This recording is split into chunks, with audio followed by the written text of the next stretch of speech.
Hello बच्चों, let's read the question.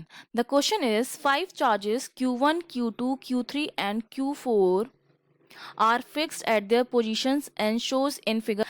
S is a Gaussian surface. The Gauss law is given by E dot ds equals to q upon epsilon naught. Okay, ये integration है for the surface S. E dot ds equals to q upon epsilon naught. Which of the following statement is correct. तो आपको बताना है कि कौन सी जो statement है वो करेक्ट है, और जो जितनी भी स्टेटमेंट्स हैं उसमें हमें यही बताना है कि जो लेफ्ट हैंड साइड पर E है उसमें किस किस चार्ज का कंट्रीब्यूशन रहेगा, और लेफ्ट हैंड साइड पर जो है उसमें किस किस चीज़ का, कौन से चार्जेस का कंट्रीब्यूशन रहेगा. तो जब हम गाउस लॉ की बात करते हैं, यहाँ पर ये जो मैं बात कर रही हूँ गाउस लॉ की, ठीक है. तो गाउस लॉ आपको पता है कि गाउस लॉ जो कि ऑलरेडी आपके लिखा हुआ है, E dot D S integration of surface equals to Q upon epsilon not. ठीक है, तो ये जो हमारी है, ये तो हमारी है राइट हैंड साइड. ये मेरी क्या हो जाएगी, लेफ्ट हैंड साइड हो जाएगी. ये मेरी क्या हो जाएगी, राइट हैंड साइड हो जाएगी. जब मैं इसको खोलती हूँ तो मैं इसको क्या, इधर लेफ्ट राइट हैंड साइड को मैं क्या लिख सकती हूँ.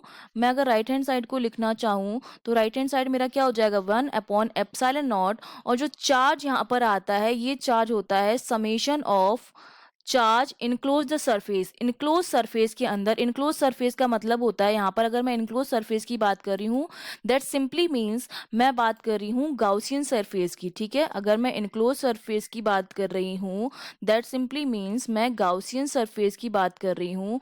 तो यहाँ पर क्या होता है, हम वही चार्ज, उसी चार्ज का सम करते हैं जो कि गाउसियन सरफेस के अंदर होता है. बाहर जो गाउसियन सरफेस के चार्जेस हैं उनसे हमारा कोई लेना देना नहीं होता है.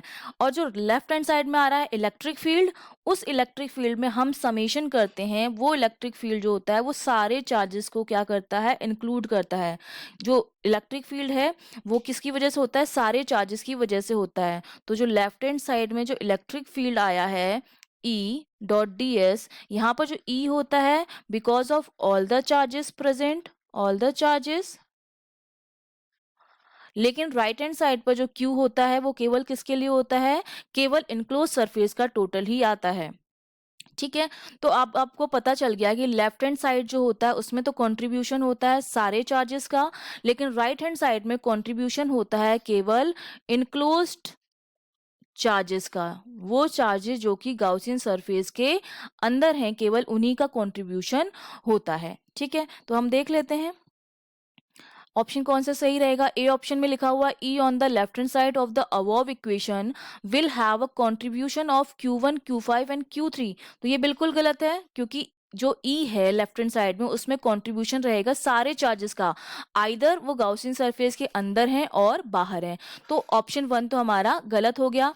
नाउ ऑप्शन बी में आपके क्या आ जाएगा, ऑप्शन बी की जब मैं बात कर रही हूँ तो ऑप्शन बी में है ई on the left hand side of the above equation will have a contribution from all charges. तो बिल्कुल सही है. While Q on the right hand side, जो राइट हैंड साइड पर क्यू है उसमें केवल कंट्रीब्यूशन रहेगा Q2 एंड Q4 का. क्यों, क्योंकि Q2 एंड Q4 जो है वो क्या है, गाउसियन सरफेस के अंदर चार्जेस हैं, और बाकी सारे चार्जेस, क्योंकि गाउसियन सरफेस हमारा ये वाला गाउसियन सरफेस है, ठीक है, तो इसके अंदर केवल दो ही चार्जेस जो कि Q2 एंड Q4 हैं.